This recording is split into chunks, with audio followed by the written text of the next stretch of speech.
students, আজি মই তোমালোকক parts of speech or বিষয়ে কম দে। Parts of speech অসমীয়াত পদ বুলি কোৱা হয়, যেটো আমি অসমীয়াত পঢ়িছো আৰু অসমীয়াত পদ 5 প্ৰকাৰৰ থাকে, ইংৰাজীত পদ 8 প্ৰকাৰৰ থাকে, যেনেকে noun, pronoun, adjective, verb, adverb, preposition, conjunction, interjection। এইকেইটা হ'ল parts of speech ইংৰাজী। আৰু এতিয়া মই এটা এটাকে বুজাই যাম, তোমালোকে ভালকে শুনি যাবা দেই। প্ৰথমটো হ'ল noun। noun মানে কি হয়? বিশেষ্য পদ, যেটো noun যেটো বস্তুৰ নাম বা কিবা ঠাইৰ নাম, মানুহৰ নাম, যিকোনো নাম বুজোৱা পদক বিশেষ্য পদ বোলে। নাম বুজোৱা পদক noun বোলে। things, place, name, এইবিলাক নেমিং ৱৰ্ড বুলি কয়। noun মানে নেমিং ৱৰ্ড বুলি কোৱা হয়, যেনেকে ৰাম মানুহৰ নাম, গীতা মানুহৰ নাম, টেবল বস্তু, আসাম হ'ল ঠাইৰ নাম, ৰ'জ মানে ফ্লাৱাৰ ফুল, তেনেকে যিকোনো বস্তুৰ নাম বুজালে noun বুলি কোৱা হয়।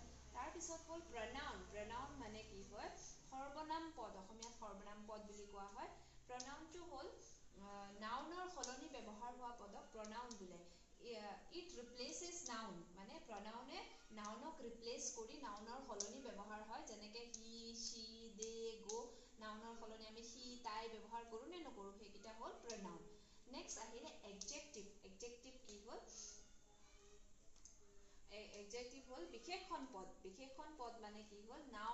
নাউনৰ দুখ গুণ বুজোৱা পদক বিশেষণ পদ বুলি কোৱা হয়। big, long, red, tall মানে কি হয়? দীঘল, চুটি, ওখ, চাপৰ, তেনেকে কওঁ নে নকওঁ? সেইবোৰ হ'ল adjective, মানে নাউনৰ বিষয়ে কয়। যেনেকে ৰাম কেনেকুৱা? tall boy মানে ওখ ল'ৰা, বা কিবা এটা বস্তু চুটি, তেনেকে ক'লে আমি adjective বুলি কোৱা হয়। সেই বাক্যবোৰক adjective বুলি কোৱা হয়। যেনেকে big মানে হ'ল ডাঙৰ, colors red, yellow এইবোৰ বুজাবলৈ adjective বুলি কোৱা হয়। তাৰপিছত verb। verb মানে ক্ৰিয়াপদ, যিকোনো কৰা বুজালে আমি ক্ৰিয়াপদ বুলি কোৱা হয়। verb যিকোনো কৰা, আহা, যোৱা, খোৱা, বহা, উঠা, সকলোবোৰ হ'ল ক্ৰিয়াপদ বা verb। ইংৰাজীত কি ক'ব? go মানে যোৱা, come মানে আহা, sing মানে গোৱা, গান গোৱা, walk মানে খোজ কাঢ়া, এই গোটেইখিনি যিকোনো কৰা বুজালে verb বুলি কোৱা হয়। তাৰপিছত হ'ল adverb। adverb কি হয়? adverbটো এই ভাৰ্বৰ, আমি যেনেকে adjectiveত কি কৈছো? নাউনৰ দুখ গুণ বুজায়, আৰু adverbে কি কৰে? ভাৰ্বক মডিফাই কৰে। ভাৰ্বৰ বিষয়ে কিবা ক'লে, go কেনেকে গৈছে? slowly গৈছে, slowly। goটো কেনেকে? go মানে গৈছে, গৈ আছে। যোৱাটো কেনেকে গৈছে? slowly। বা loudly। loudly মানে কেনেকে কথা পাতিছে? একদম loudly কথা পাতিছে, ডাঙৰকে কথা পাতিছে। সেইটো ভাৰ্বক এক্সপ্লেইন কৰে adverbে, ভাৰ্বক মডিফাই কৰে।